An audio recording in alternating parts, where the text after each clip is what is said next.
Welcome to the New to Wrestling podcast, where I, your host, Xavier Cruz, a lifelong wrestling fan, will take a lifelong friend through the action, the joys, and the drama of the world of professional wrestling. My co-host, Kelsey Silva, has been bitten by the wrestling bug, and I want to invite you to join us as I take her through the moments that made me a fan. So if you're new to wrestling and would like to get brought up to speed, or a fan who would like to relive some classic matches, promos, and segments through fresh eyes, join us as we embark on a journey through the Attitude Era and beyond. Welcome to the New to Wrestling podcast. Hello, and welcome to another edition of the New to Wrestling podcast. This week, we watched the January 27th, 1997 edition of Monday Night Raw, and the match card is as follows. In our opener, we had Ahmed Johnson taking on Crush of the Nation of Domination. In our second match, we had the British Bulldog taking on Doug Furnas. And in our main event, we had a tag team match, the unlikely duo of Vader and Mankind taking on... Still weird. I know. The It's still weird. Godwins. So the Godwins aren't weird, but I mean, they're a little weird, but it's like, oh well, they're weird. But I mean, them being together with their manager Hillbilly Jim just makes sense. Weird. Yeah. That the synergy on that one all tracks. Seamless. Mm-hmm. But first, before we get into the episode, I wanted to talk about a comment that we got in regards to last week's episode at our request for more information about kind of what happened. But I'm gonna let Kelsey take it away. Which I believe this is the same person that commented originally to tell us that they thought that the match went to Stone Cold because it was spoiled by Bret Hart. It was spoiled that Bret Hart was gonna win. Mm-hmm. I think they were the person that commented on the previous video, and then we asked for more tea without spoilers, basically. And this person provided, girl. So shout out to Howdy Ni. I don't know if I'm mispronouncing it, but shout outs to you, because when I tell you this person came with receipts, links to videos, like quotations, I was like so impressed. So thank you. Absolutely. And I'm gonna read the comment. So apparently it was then WWF magazine writer Vic Venom, real name Vince Russo, who made an educated guess on WWF Livewire in 1996, then provided the link to the YouTube video where you can watch that. I started watching it, but I don't think I got to the part where he said anything yet, but I'm going to watch it anyway and see the actual quote. But in 2016, Russo recalled what happened. Quote, everybody had different predictions, and Vince McMahon was in the studio at the time. They asked me for my prediction, and I'm there as Vic Venom. And I said, are you kidding me? It's obvious Bret Hart is winning the Royal Rumble, and I really put over Bret Hart. I didn't have a second or third choice. As soon as it ended, Vince was very red in the face. He started firing up on me, asking how I could give away the finish of the Royal Rumble. I looked him straight in the eye and said I had no idea who was going to win the Royal Rumble, and nobody had told me. It's obvious to any fan sitting at home that Bret Hart was going to win the Royal Rumble. I wasn't in the inner circle at that point. It was just obvious Bret Hart was going over, end quote. So that is the supposed reason why the match finish got changed, which is pretty interesting. Which just the tea, girl. But also, again, like, you're asking someone for their prediction. Don't be mad when they predict it, because, like, right. And it's also funny because I did the same thing. Oh, I did the same thing. Literally, you literally were like, "Oh, this whole time, like, this is what I feel like he's gonna win because he's been like losing like bad all of this time, and he like needs to win." Like, it was all right there. It was all right there. They put the pieces together, and like, I don't, like I said, when they put that he injured his leg or something, and I was like, I feel like they're just trying to throw me off because they're like, it makes you want to question it. Yeah, it makes you want to question it. But I was like, no, like, I made the same. I was that meme of that lady with the math going. Fully. So, like, how are you going to be mad at him? But I will say the ending gives you more of the shock value, and it's leading up to this insane match that I cannot wait to see between Vader, Undertaker, Stone Cold, and Bret Hart. I cannot wait to see that match. So I'm not mad at the outcome, but but it sheds a little bit of light onto the kind of the curveball that we all got. Yes. Yeah, You know, totally. it sheds a little bit more light onto that. And Vince Russo, who is the person giving that quote, will become like one of Vince's like writers during this upcoming time period that we're Oh, big like T. that we're talking about. And he's also a very controversial figure in the wrestling world, generally. Oh, really? Just yeah, well, his idea of, and I literally had just watched a like Dark Side of the Ring today that had a like mention of him, but he said in that episode, or like they pulled up at that episode, that his idea of like getting people to like watch was just kind of like a shock value. Like he said his philosophy as far as like promoting and like booking or like writing wrestling shows was, I wrote it with the idea in my mind that the person has a remote control in their hand and is like about to change the channel at any point. So Oh, like you can I kind of mean, imagine, yeah. So, and you will see kind of where we're going. And you can kind of see like he was somebody that like had a lot of like crazy ideas, and some of them were like very good, but on the flip side of that, uh he pumped out just as many not great ideas, and oh like God. had at least the filter of Vince McMahon in the WWF, that like Vince had to approve everything. Okay. Whereas like, you know what I mean? Whereas like he wasn't just like allowed to go like run loose. Um, Whereas they got to a point where they ended up splitting, and he ends up going to WCW, and he's only there for like 3 months or something, and it's like a dumpster fire. Like it's a mess. It is a mess. Like they do Oh some my God. mighty embarrassing television in the early 2000s as far as WCW is concerned. No Uh, way. Dude, and there's a whole episode. We'll get into it. We'll get into it. Yeah. We got something cooking for you guys. So I'm so excited. This is like, that's going to be so good. I can't wait. So yeah. stay tuned. But thank you again so much for commenting. I like the download, the receipts, the quote. I was like, this person put in so much work, and I'm so grateful. Thank you very much. Cause like I live for backstory context. Like, why did this happen? Like, so thank you so much You're for providing the deets. right, absolutely. You're feeding Kelsey's like budding Soul. wrestling obsession. My Horcrux is like like Because like the way you really get her in is like the tea of the situation. Like literally. you're a Literally. bitch. That's what I'm saying. Like, no, really though, because like even just that, like Vic Venom, I'm like, wait, what? That's Right, crazy. right. So let's get into this episode. It starts us off with just kind of a recap of last week. We once again get the like Bret was screwed by everybody, like, you know, Yep. kind of situation leading into the fatal four-way that Kelsey has alluded to in the beginning, Cannot between wait. Bret Hart, Undertaker, Stone Cold, and Vader, which is just going to be an absolute mess from A top to bottom. It's going to bloodbath. be amazing. In the words of JR, a real slobber knocker. A real slobber knocker. What a guy out What a here just guy. making vocab words. He made like one little cameo in this episode, but it was such a good one. Oh Which my God. we'll also get into. It's just Mm, like so silly. all right. So this first match at the top is continuing the Ahmed Johnson versus the Nation feud, because Ahmed Johnson is taking on Crush of the Nation. And it also gives us a kind of flashback to their Saturday night show.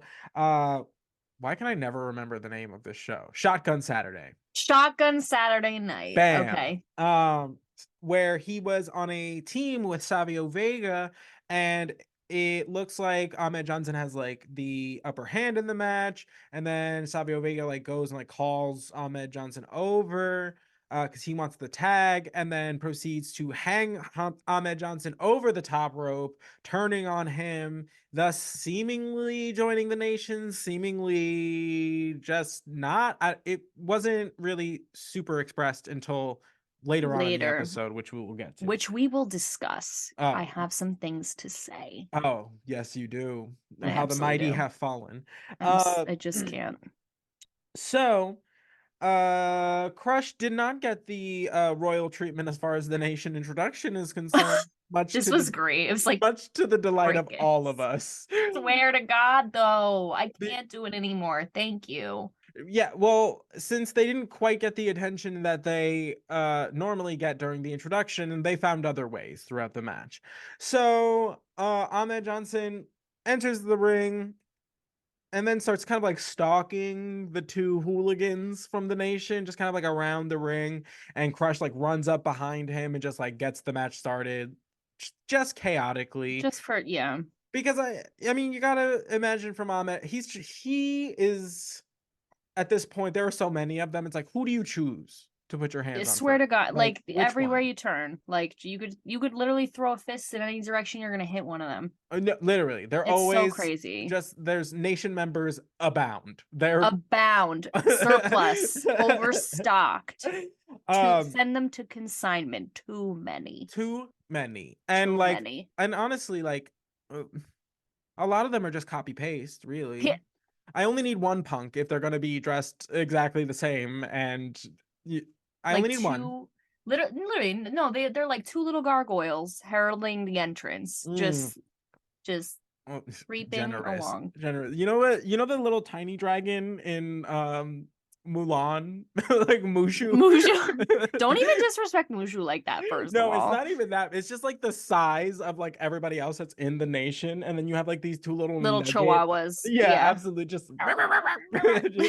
Just absolutely barking at what? For what? At what? At who? Just like shake them Why? off.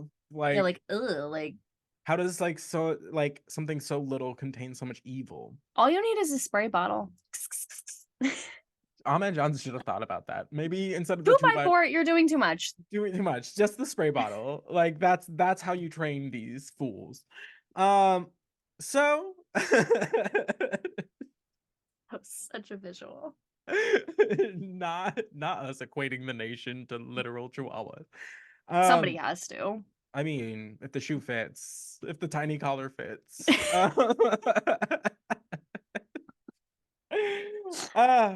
This match was pretty good. It was like very like evenly matched. They're both like gargantuan men, so it was very back and forth, very hard hitting, lots of like power slams. And Ahmed Johnson had this really impressive crossbody like kick where he kind of like steps in front of Yes. Crush, and then just kind of like there was like kind of like a moment where you're like, what's he gonna do? Like he has Crush's like arm, and then he just rears back and just like decks him like Pops him with the leg. just like with the meatiest thigh, just like boom, just sent him Big back. meaty thighs. Literally. Literally. He also did this thing like, and I don't remember the name of it, where like you jump and like kick both your feet at the same time into somebody's chest. A drop kick. That one. So a drop kick, but Crush was jumping off the top rope. Oh, and Ahmed like tilted back, and like it was crazy. It was like very agile for a man of his stature, size. Like he's a big dude. But yeah, he was like Crush coming off the top rope, and he went like no, literally it was like, crazy. It was like drop kicking like a VW bug. Like it's such a big man that like, and like that's like 300 pounds just like coming at you, getting stopped by another 300-pound man, just like it is literally like Godzilla versus Mothra. Like it's oh my god, OD, just like big like Crush, just like buildings falling all around, just yeah, I love it. Love to see it. So and then Ahmed Johnson misses an elbow drop like right after that, which is just like you're spending too much time looking at all these Nation members, which I get, because one of them out here, it cuts to like a wide shot of like the whole ring, and then all of a sudden one of the little stooges decided that is his moment. He's like, in his mind, he is in the crowd at like Times Square, New Year's Eve. He's in the background, like he's at a concert. He's like feeling the music. I don't know. But he just starts unzipping his like windbreaker and just like throws it like over the shoulder, just like and just leaves it there, and just spends like 5 minutes just kind of like posing and like showing off his chest tats. Yeah, because here's the gag. He had no shirt on. He's No. wearing like a windbreaker, and you guys know what windbreaker material is. Like, I'm talking, there's got to be some chafage. Like, there must For be. Like, that sure. cannot be comfortable. And like, at first he took it off, and like, I'm gonna be mean. I'm so sorry. God forgive me. But like, Go for I it. thought he was wearing a wrinkly white shirt, No, literally. and then I was like, that's Nope. that's his chest. It's That's glowing. it's Pop. bioluminescent. It was It's brutal. It was and enough he to be like distracting. You know what I mean? Like, and it's just yes. like I just wasn't expecting like a strip tease in the background of this wrestling match. Like, Because it that's just what it wasn't. was. The jaunty off the shoulder was like too much for me. Like No, unzip the fully. jacket, whatever, but it was like It gave very you know how like Ariana Grande comes on stage with those giant oversized like coats and she just like yes. hangs them like off, you know what I mean? Like I half expected him to just like throw on some thigh highs and give us a strut around the ring. I was With like the ponytail. I was It was like, very sir, like, yes, and like you know, oh my god, Anastasia, and they're doing the auditions, and she goes, grandma, it's me, Anastasia. And she has like the no, huge fur off her shoulder. he fully believed he was Anastasia. He was like, Ahmed Johnson, it's me, Anastasia. Anastasia. I honestly he should have worked on it more. I think He could have really sold it. yeah, no, this it Honest. just I don't know. It was just such a like an off-putting It was weird. situation that like nobody was prepared for. Not a soul, not one. And then I think he realized it was weird because then he slowly like after like 2-3 minutes he started to kind of go like And like put it back. put it back Right. on. And it was He's just like actually this was kind of weird. right, you did that. You did do that, sir.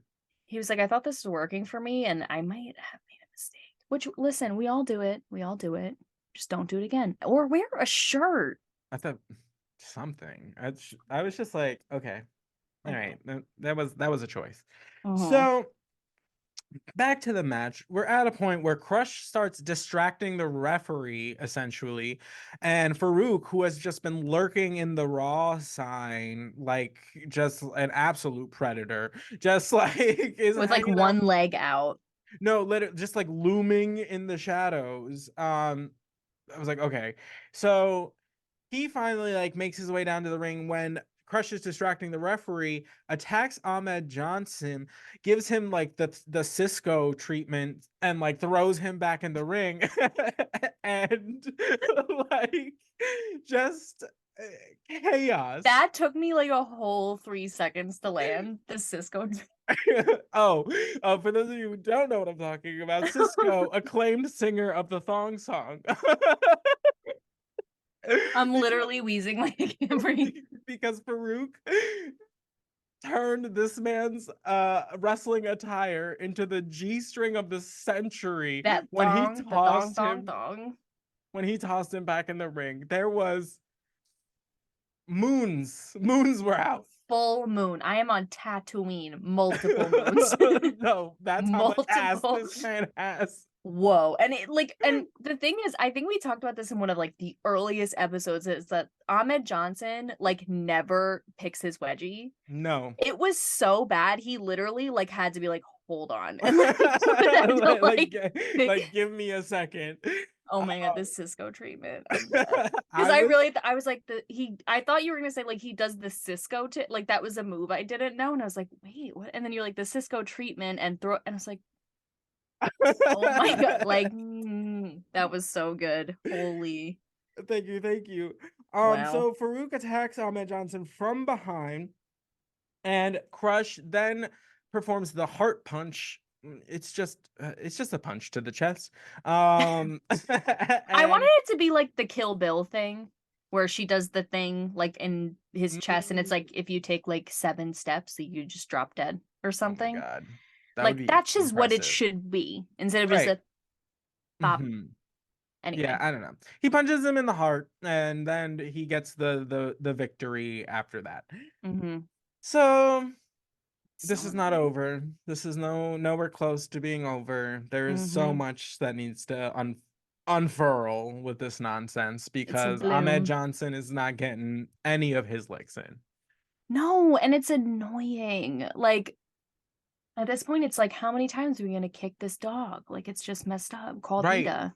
I Right. can't do it anymore. Mhm. I'm so sad. Like, I was thinking about this. I was like, man, like if he really doesn't win this, like that sucks because he is coming back from an insane injury. Right. The whole like since he's been back, it's just like blow One after after the blow after blow. I was like it just sucks, dude. Like I would admit, like we talked about last week, like I too understand like how many like this is just BS. Like no one he's like like how about no, you can't allow the Nation Domination to come down to the ring. Like let's talk. Like just Clarence Mason, that's his manager. Why you need this posse around you? Like we need some legislation passed at the WWF.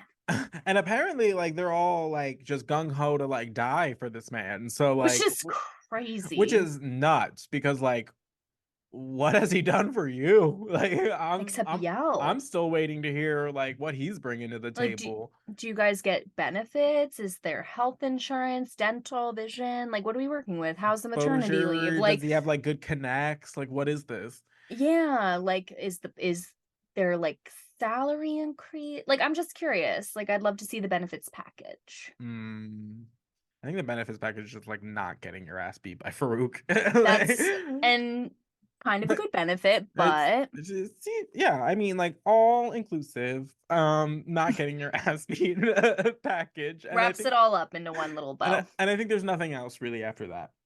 Bummer. Honestly. So after that match, we get a interview with the new World Wrestling Federation champion, Shawn Michaels. Let's go, girls. He comes out, graces us with he's going beard. I love it. I love I'm beard. here for it. We learned that he has a rematch at Thursday Raw Thursday, which is apparently just a Raw that's happening on a Thursday, from what I can gather. And I love it because they really like they'll go like, yeah, Thursday Raw Thursday, it's gonna be Raw, right. And like they just because so like it gets ingrained in your brain. They're just like, remember, it's gonna be on Thursday, and you're like, yep, what day? Fuck. Yeah, like So basically, the gist of the promo is like it's all about the title. Not my favorite Shawn Michaels. It was a little like of a stretch. I feel like it's kind of a wide net he has to cover because like he has to cover like his rematch with Psycho Sid and then talk about this fatal 4-way, but he hasn't really like he still has to get past the rematch to get to the fatal 4-way. So it's like, so why are you like, it's just it was a little bit like weird. It was a long walk down a short pier. Yeah, it was just like basically it's just like it's all about the title. Like essentially, it's like I need to be bad to like keep the title, and that like bad is what I'm gonna be. Like it's all about like doing what I have to do to maintain like being the champion by hook or crook. Doesn't care. Which I love that line by hook or by crook. Hot. I love it. I want to say like I also love because his reasoning for accepting the rematch with Psycho Sid was like, you gave me a shot. Like Psycho Sid gave me a rematch. I had to fight for it and I had to work for it, but he gave me a shot. So like it seems fair to like give him a shot. Right. And I love this because like Shawn Michaels is clearly like entering the bad boy era where like he's moving into again hook or crook, but he still has that like teensy bit of like I owe you a debt and I will pay my debts, which is like just it's kind of hot. It's like I get that. Like, he's not like a I don't want to say like nitpicky. He's not petty. He's not like he's petty, but he's not like a petty like I'm not giving you a shot. It's my title. He's like, listen, you gave me one, I'll give you one back. I'm still gonna hold on to it, but you can have your shot. Right. I love that. Right. Well, because it's just like such a like understood confidence thing about it. You know what I mean? Where it's just like he's just like, I'm not running from you, certainly. Yeah, like so okay. That guy. Then after that, we start getting staggered entrances of the 4 members of the Fatal 4-Way. So Bret Hart comes out 1st, and he fully dismisses Shawn's handshake. Like Shawn is like holding out his hand for like a minute. Like he's just like, and Brett just like literally looks at it and it's just like, okay, like he might as well just like snorted in his face. Like he was just like, no. He was like, Yeah, like gross. no, literally like so beneath him. Mm-hmm. Um but Bret Hart, essentially, the gist of his little bit of this was, you're the one I want to face. He's like, I have no doubts that I'm going to be the one coming out of the coming out as the winner of the four-way match. So it's going to be me and you at WrestleMania if you can hold on to that. He even went up like so far as to say like he's like, I want you like 100%. I want you healthy. I'll even go as far to say is like I will watch your back, because when it comes to like getting the title, I want to win it from you, which makes Mm-hmm. sense. Like from a storyline Yeah. perspective, Shawn was the one that beat Bret over a year ago at WrestleMania to get the first his first championship in the first place, and they've just had a long-standing beef of just kind of being in each other's head space, just being in each other's physical space, and just having a different philosophy of wrestling generally. And Mm-hmm. it's just all kind of like culminating into this like long standing feud where it's just like they just don't like each other personally.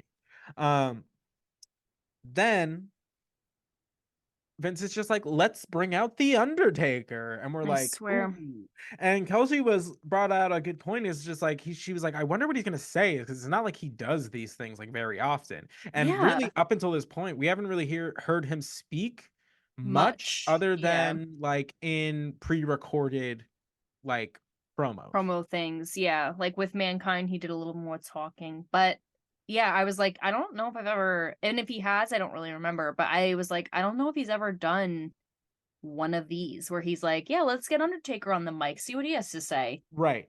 And it was fantastic. Beautiful. He like goes to like Bret Hart. He's like, "Oh, you want to talk about like screwed? Like, look at what's been happening to me for the last like year." He's like, uh, Girl, I'm saying, even the king was like, he has a point. I was like, no, literally. he And said it. it's just like a long-standing thing with like the Undertaker is like to beat the Undertaker, like you really got to be doing the most. The most. So realistically, he goes on to just be like, I've sat back for too long. He's like, I will no longer be hunted. I'm gonna be the hunter. And Mm, then he turns to Shawn Michaels and he goes, send your soul to the Lord, because your belt and your body are mine. And I was like, oh, so, sorry. so good. I So good. send your soul to the Lord, because the rest of it's mine. I was like, oh, I'm that's sweating. brutal. That's So good. brutal. That's so So intimidating. It's good. so simple. It's so like Mm. it invokes an image. You know what I mean? It's Like, elegant. It ties in with his character. It's not overdone. Like no, it's just it was so good. And even when he like pointed to the belt and was like, that is rightfully mine. I was like, I agree. Anything you say, I right, agree. Like, right, whoa. But yeah, give yourself to the Lord is crazy. right. I was like, where's he going with this? And I was like, oh, okay. So good. I can't like that. Just it's just such a good line. Like I can't wait to get into like an argument and just use that. Like I That part, cannot wait. that part. I literally was like, ooh, gotta hold on to that one. That's a goodie. Put that file Give that your one away. soul to the Lord because your body is mine. Right. Oof. Mhm. Amen. And Fabulous. then He's only the Stone second person no, now. only the second one. Only the second Woo! one. And then Stone Cold comes out, and essentially he's like, all I see is three crybabies in the ring. I don't care. Like he's But like, he didn't go into the ring. no, he's like, I smell an ambush, or I know an ambush when I see one. And he's Mhm. like, and you three are like looking to like get into the whatever. And I was Jump like, oh me. Which this yeah, was JR's little cameo. He was Stone Cold's mic stand. oh That's it. absolutely. Didn't He's say a just, word.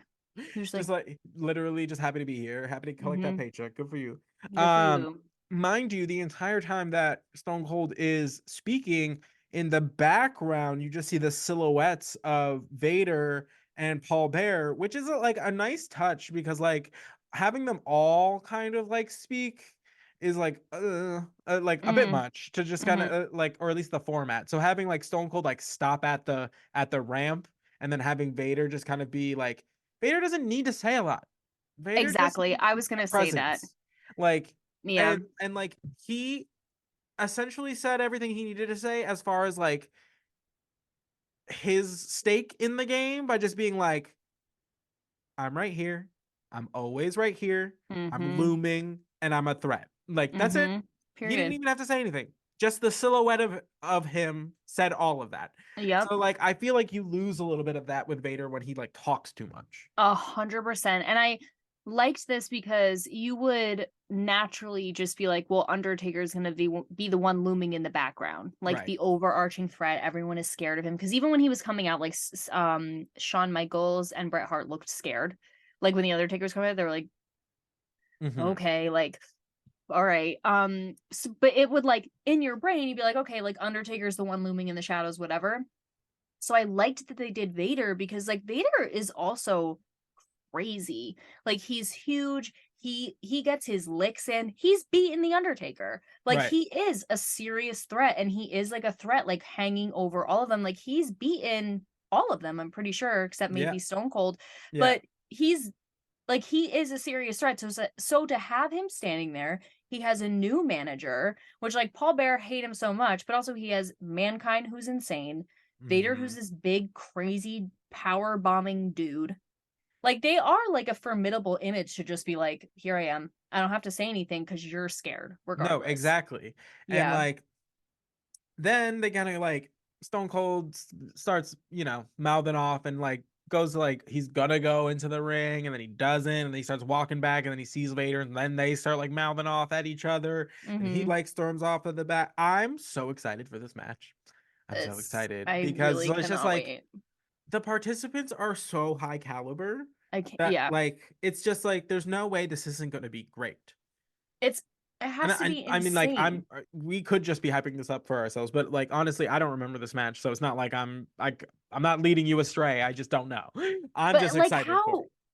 how could it be underwhelming? Like I don't know. it's just like the most insane four people. Mm.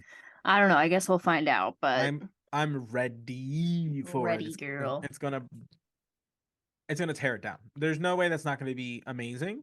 And I don't foresee, Psycho Sid winning the title back anytime soon. That'd be So crazy. Yeah. that would be a case of like hot potato that nobody asked for. No, So honestly. true. No, Um, really. That's a good point. so in our next match, we had the British Bulldog Davey Boy Smith taking on Doug Furnace. Mm, Um, sorry. That came right out. it was such a visceral Woo! reaction. I love Um, Doug Furnace, girl. so it was announced that the British Bulldog and Owen Hart will put their titles on the line against Doug Furnace and Philip LaFon at the next In Your House pay-per-view. So, which Mm, kind of makes this match make a little bit more sense as far as like, I mean, they've been kind of wrestling each other, but um, this is kind of the direction they're going.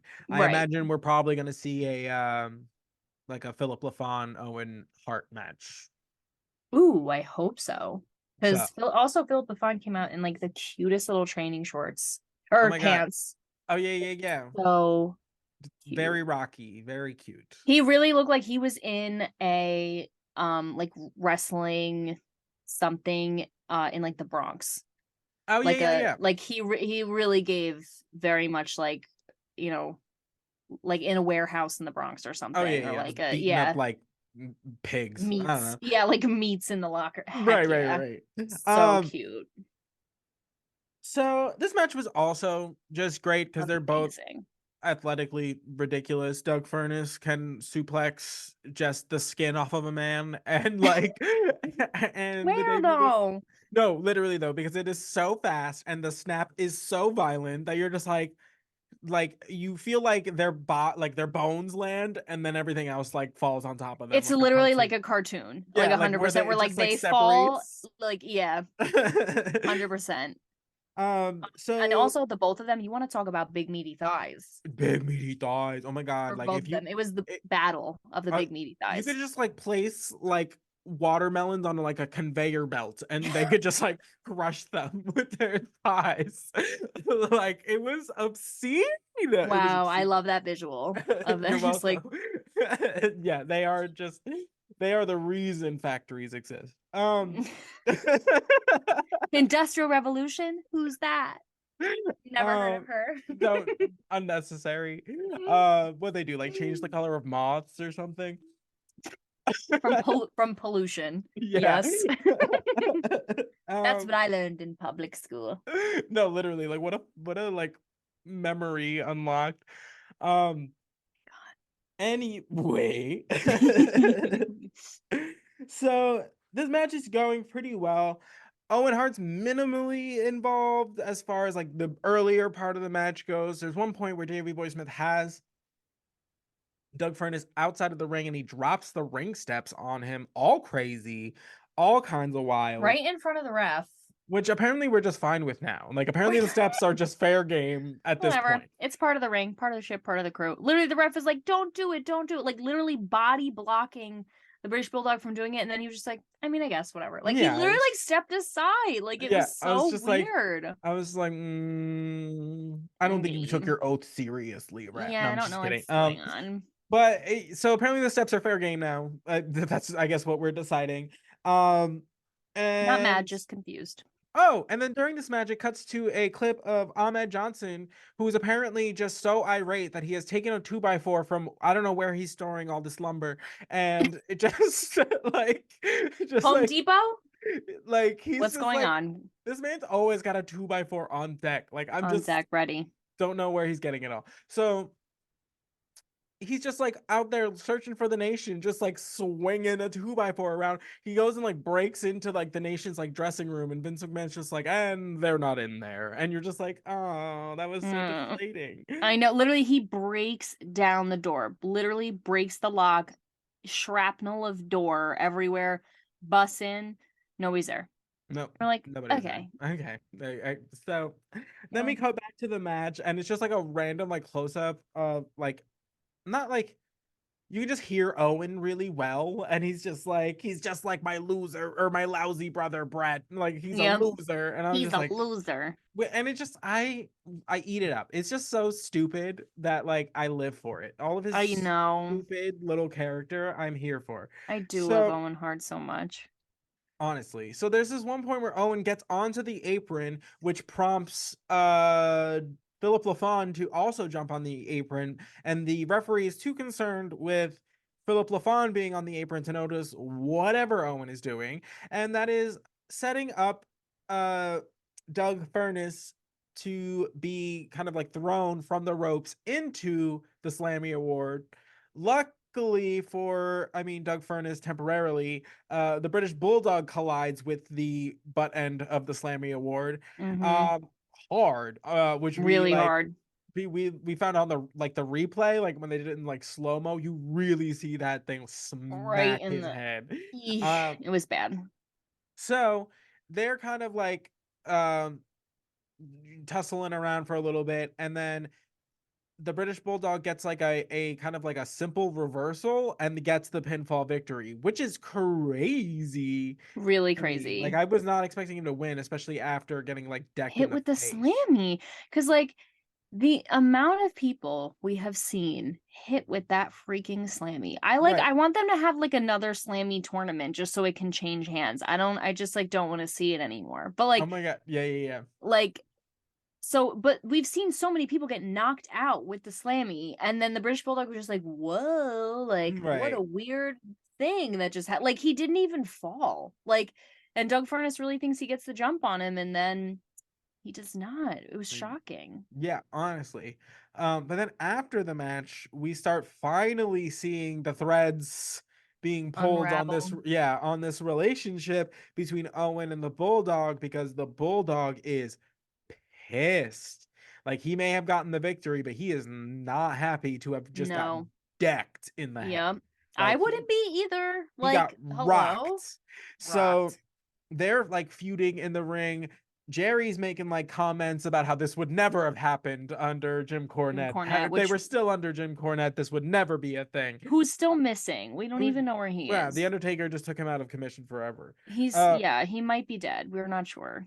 So there's one point where like Owen and Clarence Mason are like trying to like calm the British Bulldog down, and like they hand him the like world title. They'll be like look, like we're a tag team, blah blah blah blah. He like throws it onto the floor, and then Owen like places the Slammy onto the like the ring mat, and they do like this weird like close up to it, and then just like the Slammy is dead center, and then the Slammy just falls over, and Vince, as if he was just like, I don't know when he Granted a vision. Like it was that's so ravened himself into like just like existence, because he's just like he's like, that's a bad omen. That's a bad omen. That's a bad omen. The Slammy falling over. We were cackling. I was like, the He next was thing you just know, like, he's gonna be at the announce table, like like throwing bones and being like, the stars. no, like, literally, like burn the witch. Like, what is happening? Like, what? That's a bad omen. He flipped. I mean, I thought it was funny. I was like, I love that they made this Slammy like the set, and then it just went like bing, like it fell over. Literally. And he was just like freaking out, and I was like, sir, you're making mountains out of molehills. Like, yeah, he's like, I've seen the future. It is not bad right. things. So funny. So ridiculous. It was just like, okay, sir. So after that, we get a flashback to Saturday or Shotgun Saturday, where we have an interview with Savio Vega, who for some reason we had to have this interview in the middle of a nightclub. Just like, don't get me like, no, fully just the most raucous nightclub. So girl, strippers basically was just like, they asked him about like what, oh, there were strippers, I forgot there were strippers, poles in every corner, like the music was bumping. They were literally, it was a nightclub, and they were like Webster Hall. It was Webster Hall, which is so crazy. It was Yeah. Webster Hall B in the D, because it does not look like that anymore. No. Nuts. But yeah. So they interview him. They ask him about like his match with Ahmed Johnson, like what happened there, and he's just like, oh, like they ask him if he's a part of the Nation, like flat out, and he's like, no, like no, I'm not. I just had like a bad day. And it literally what got me so good, because they put like his name while he's getting interviewed, but it's Savio Vega had a bad day. Like that's literally not like Savio Vega like weather, like or anchor, like does the news. It was Savio Vega had a bad day. Had a bad day. Yeah, and you're just like, honestly, that's your moniker. Like, had a bad day. had a bad day. I was like, me too, Savio. What do you want, a cookie? Like, and I still came to work and didn't disrespect my coworkers. Oh my god. So basically, Savio is just like, nah, he just caught like that Puerto Rican temper, blah blah blah. So then they cut into one of Savio's matches against Rocky Maivia, and then there is the Nation comes out and like does their little like hand like solidarity symbol thing, and then we're like, okay, like are they just like trying to recruit him? Are they like, what's up? And then we find out that Savio is officially in the Nation because he gives the symbol right back, and then all of the Nation comes in to just beat up on The Rock as if he hasn't been there for 3.5 seconds and has no idea what the hell's going on. So like, swear. No, literally, they were just like, he definitely like showed up to work that day. And he's like, so here's what's gonna happen. You're gonna get your ass handed to you because you're new, and that's pay your dues, sweetie. Yeah, you're gonna go to this strip club, dance club party, right? Get beat up. I'm telling you, that's that. I said this while we were watching. We would have thrived in the era of Shotgun Saturday. I said, it's like, if I could go back in time, I would be there every weekend. Every weekend. So fun and so crazy. We would have been there every weekend. Raucous, just absolutely raucous. Unhinged behavior. Amen. Like New York underground wrestling in the 90s. Say less. I'm there. I'm sold. We were rolling up to Webster Hall anyway. Like, let's go. We were already there. We were just on the wrong day. Like, what's going on? I don't know. Crazy. So insane. I'm so mad at Savio Vega. I know. I'm so disappointed in him because you can go back on almost every episode of this podcast, the way we sang his praises, the way we respect Savvy with the hands, Vega, the way he used to come and stand up for everybody, the way he was cradling Jose Lothario's son when he was down. Not and then 2 you're weeks telling ago. me Not 2 weeks ago. What has happened in that short amount of time? I just don't understand where this bitterness is coming from. You have to join the Nation of Domination and beat up people for no reason. And I understand you like to throw hands, and I get it. And maybe you're trying to look for some sort of outlet for this. I don't know. But joining a cult is not the answer. No, it is I'm not. I'm so sad. I love Savio Vega, and I don't know why. Like, I think I guess because like Nation of Domination is like a bad group at this time, and we don't know. Well, I don't know if that changes, but like, I'm just like, why Savio? Why? Really got me right in the heart. I was like, why would he do this? Well, maybe we'll have more of an explanation coming I need up. more. I need more than Need this. more. Then other than like, because you know what I still needed more of when because sometimes they are so weak with the excuses. Like, I still don't understand really why Paul Bear betrayed the Undertaker. He was like, he's just so annoying. That was like his reason for just literally destroying their friendship. He's like, I'm done here, and He's you're like, like, I need something fresh and new. Just really like. I was like, okay, Paul. I need better reasons. Savio, like, I better get an explanation for this betrayal, because my heart is hurt over this. I won't lie. I'm really hurt. I won't lie. Savio Vega had a bad day. Me, Savio Vega, I had a bad day. Okay? They might all be bad. No. From here on out. just Savio Vega in like a sad like cup, just like ain't no sunshine. Wow. All right. So in our main event, we had the odd couple of Mankind and Vader taking on the Godwins. Always a pleasure to see Hillbilly a delight Jim to see and the Hillbilly boys. Jim. I think I was like, you want to know something? Hillbilly Jim has been the most consistent manager since we've started watching this. He never leaves the boys. He's always there for him. He's always ready with the banjo music and the goat and the jig-a-leg when they win. Like, when they win, he goes off. Goes off, and I love that for him. Just nothing but do-si-dos in the ring. Nothing. I'm saying, and they've been through some stuff, and he is stuck by their side. Amen. And we salute you, Hillbilly Jim. Amen. Cheers. So apparently Ahmed Johnson is combing the parking lot with a 2x4, which is insane because if any shirtless 6'5" man was swinging a 2x4 in the parking lot of any venue ever, he would be arrested on site. He'd be tased. There is no way. So bad. Immediately. This match was just a meeting of the big boys. Nothing but big boys everywhere. Yep. And like Mankind the Psycho. Like, Mankind was like on one in this one. There were points in the match where like Mankind like is getting his like ish rocked, and he's just like gets knocked down in the corner, and then he just starts like rocking in the corner right next to Vader, and Vader's like, hey, tag me, how you doing? I'm in your face. Me, I'm on your team. Pick me. And Mankind's just like, no, nothing. Did not like even acknowledge it. It was great because it was great, and then it was so ridiculous because it further emphasized that like why are we on the same team? So weird, just because we have the same dad. Crazy. But it was funny too because obviously like Mankind has always been alone. Right. Like, he's never done a tag team before. Like, he doesn't form allies. He doesn't have friends. Like, that's not his thing. And it was funny because, like, after that, like, Vader was like, hello, I'm trying to get the tag, and Mankind was like, it's almost like he wasn't even there. Right. And then they are both out of the ring at one point, and Paul Bear is literally going like this to Mankind, like he's showing him his hand and going like, you take your hand and you tap. Like, as if he's explaining it to like a 3-year-old how to pet the dog nice. Okay, we nice pet the puppy. Right. Like, literally he was like, you take your hand, pat and tag Vader, the big man. and then you tag and you swap. Like, it was literally like he was explaining it like to a toddler, which was funny because it adds that image of like Mankind literally doesn't, he's a rabid dog. You aim him at who you want him to fight and you let him go. Right. There isn't critical thinking in it. Like, it's No. just rabid.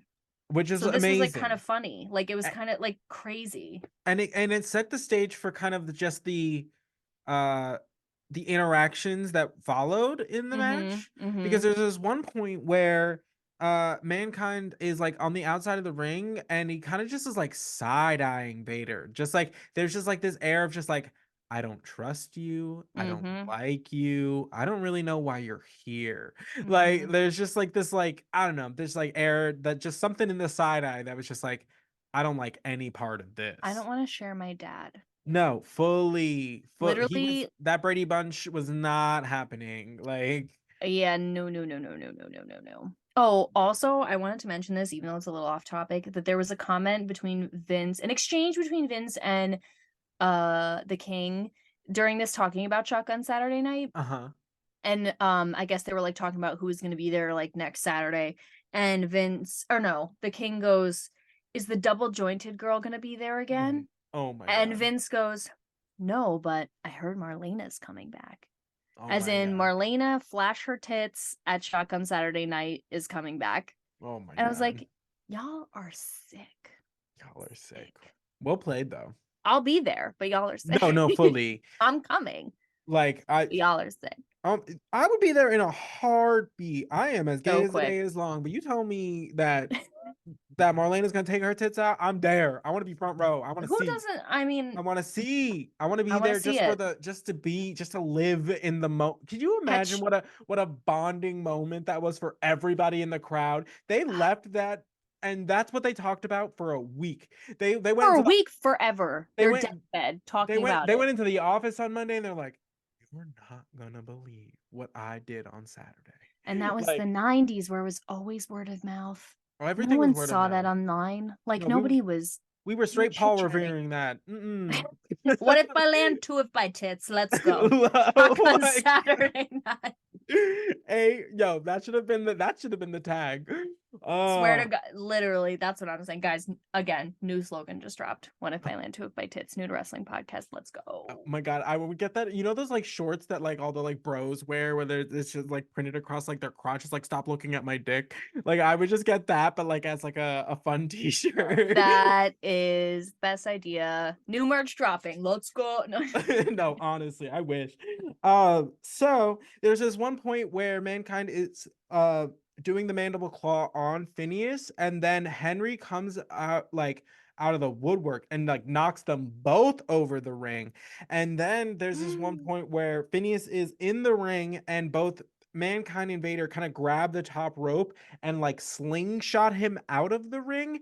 And the way there's just not enough room on the outside, on the side of the ring that they did it on. Yeah. Because like Phineas gets over the top rope, but because he's 300 pounds, he hits the side of the ring, like just like his spine just kind of curves around the side of the ring, and then his like knee or his leg kind of like buckles underneath him as he's like falling. It just looked It was so bad. so horrible. Like he like his foot went like backwards. Like it was just it looked horrible. Looked really bad. Then like Henry Godwin comes in like a bat out of hell and just like knocks into like it looked like he like jumps over Phineas, but it looks like he was like 2 inches from just like stomping on Phineas's face to launch himself onto Mankind and Vader. Like, it really was close call. Really, really that close whole call.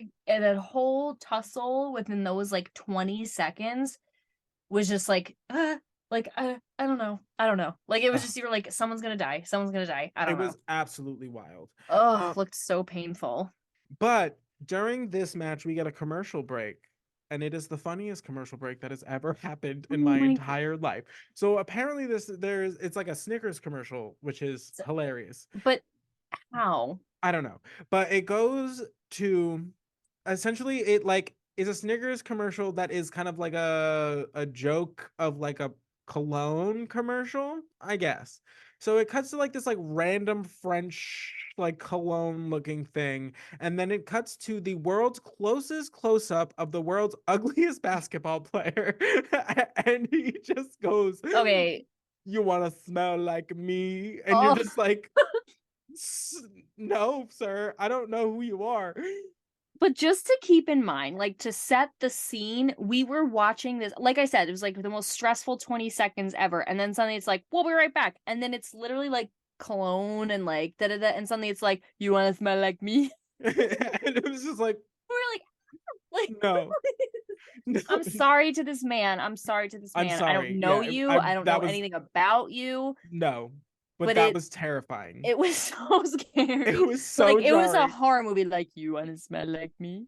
Wear my skin. Like it was horrible. And then we're like going to the commercial, we're cackling because we're just like, that was the most random thing ever. Those are terrible. And then at the end of the commercial, it's just his face again. And I was just like, I'm done here. Because we were like, okay, we were laughing, just processing him, his face, the close up, the phrase, like just losing our minds, but thinking it's over. Right. And then he just comes back for round 2 right at the end, just you want to smell like me? You want to smell like me? He was like, and I was like, I don't know you. I like don't think I do. And then somehow that was a Snickers commercial. But there was also like a telethon kind of vibe with like people sitting at the phones. Like it was so confusing. And not necessary for the middle of the match. But it was so funny. But it was so funny. I was just like, this man, I'll find a pic. I'm gonna find a picture. Again, sorry to this man. I don't know your career. I don't know your accomplishments. I'm sure you were well loved enough to be in a Snickers commercial. That's right, great. Honestly. But I don't know you. I didn't want to know you like that. And I certainly don't want to smell like you. And I certainly don't want to smell like you, especially not after that. I'm just going like strictly off visuals, but like vibes, visuals, all of it. It was a little. There were some things askew. Mostly his jawline. Sure. You tried to restrain yourself. I saw it. I saw the fight behind your eyes of you trying to be like, don't say it. Don't say it. I know, but I'm a horrible person and I know. Again, this poor guy, he's probably like an Olympic gold medal winner, like amazing. Yeah, and who whatever. Are we? Who are we? Dumpster fires with a microphone. Trash. Yeah. But whatever. Had to say it. So we are continuing this match. Everyone's on the outside. Somehow, Mankind has grabbed possession of a chair. It looks like Vader is holding Henry Godwin, and they're about to like get into it, yeah. And Henry Godwin moves out of the way at the last minute. Mankind accidentally decks Vader with the chair.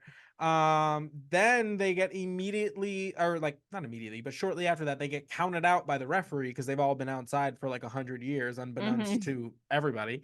And so that gives the Godwins the victory technically. But the thing that is like the call out of this is the weird, creepy smile that is like all over Mankind's face after he hit Vader with the chair. There was just something that was just like, there was just a little bit like, it was just like, I'm sorry. It's very older sibling hurts younger sibling vibe. I know very much. Yes, because this is great because you're the oldest and I'm the youngest, so we get to swap stories about being on the other side of this. Right. Yeah. But like there's been times where my sister like caused me bodily harm and like cried to my parents, and then as soon as they were gone, she was like like so pleased. So pleased. So wrong for that. And that's just how it goes. But literally he was just like, oh my siblings, truly the first character builders. So literally, yeah. Oh my god. So we think that kind of like episode is like kind of done there. We're like, okay, we've created all the chaos we're gonna create. Sure. Nope. Ahmed Johnson is still out here looking for the nation. He finally catches up with them, and I guess they're like trying. First of all, they're like parked at like the outside of like the arena. They look like they're like in the middle of like a deal, like you know what I mean? Like it's just like why are they like? Anyway, they are loading up their car to like leave. Ahmed Johnson like comes up behind them, swinging the 2x4, throws one of them into the trunk of the car, closes it. They like drive off. One of the other like punks is like hanging out of the side of the limousine as they like skirt off, and they just leave Ahmed Johnson in the dust swinging that 2x4 like a maniac, and that's how the episode ends, which is crazy. My question is, why throw him into the vehicle That's if what you're I was trying to like. beat him up? Right. You literally threw him in and closed the trunk. It's like, okay, take care, you guys. No, literally, like But okay. yeah, and then Ahmed Johnson like chases after them, but it's like, what are you doing? They're in a car. They're gone. Poor Ahmed Johnson. I really do feel for him. But I don't know. It's just him and that 2x4 versus everybody. Everyone will get their comeuppance, I'm sure. I All hope will so. be righted with the world very briefly until it is not again. I hope so. Yeah, because it's like, you know, I want people to get like their just desserts, but also at the same time, it's like, but then like, I love the main course. Like Right. I love the beef, the tussle, the anger building, the tension. So it's like if everything was like if everyone won the way you wanted them to and everyone was happy, we'd have no show. We'd have no show. So I get it, but it's just Right. like, God, this has been like a whole year in the making. Like I need him to just like really land one so bad. Right. Stick the landing. So bad. Bad. We need it as Ahmed Johnson fans. We need the win. We do. As what did you say before he had the Cisco treatment?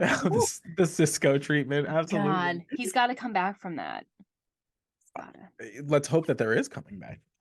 Yeah. I mean, if he can come back from like a ruptured kidney, I'm sure the fabric of his pants touching his anus isn't going to be the be all end all. So I was not expecting you to say that.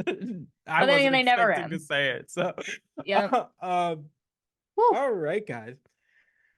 So that has been another edition of the New to Wrestling podcast. Thank you, as always, for watching, listening, wherever you find us, wherever you interact with us. We appreciate it. Yep. We would love your comments, feedbacks. Just send us random wrestling vids. We're here for it. We'd love to react to it.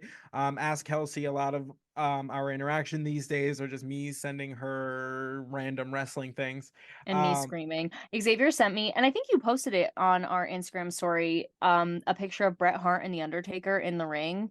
Oh yeah. Be still my beating heart. The way I'm going to print that photo and put it on my wall. You should make it part of your set just behind you. I absolutely will, with my purple Undertaker lights. I don't know if I love ever that. commented Don't on think that. I But didn't... I hung them for when I was the Undertaker for Halloween, and I was like, I love these. But it also goes with the like everything else of our like show, because it's very purple themed. That's what I'm saying. It works for us so much. But yeah, me too. But the way like Bret Hart is sitting on the top rope like this, and the it's so good. So yeah. Anyway, but yeah, that's basically all our interactions. Is Xavier sending me like pictures or like crazy videos or things like that. So join us. Join the fray. Join the fray. Before we depart, finally, we have about another 10 days of voting for the best wrestling podcast category of the Sports Podcast Awards. So that was a mouthful, but as per usual, I will link the voting link in the description of this video, as well as everything that we post over the socials in the next couple weeks. As just a reminder, we are thrilled to have even been shortlisted. We are literally in the same category as like wrestling legends and just a bunch of talented people, so this does not go unappreciated. Anything you want to add to that? I'm just so psyched. I just think it's so cool. Again, like it's so cool to do this just because we have so much fun. And it's so cool to just like, even like you said, be in a category shortlisted with so many cool people. Like it's just wild. So I don't even really have the words. So insane. Yeah, anything past whatever we've done already is really truly icing on the cake. But we will appreciate your support in any capacity. And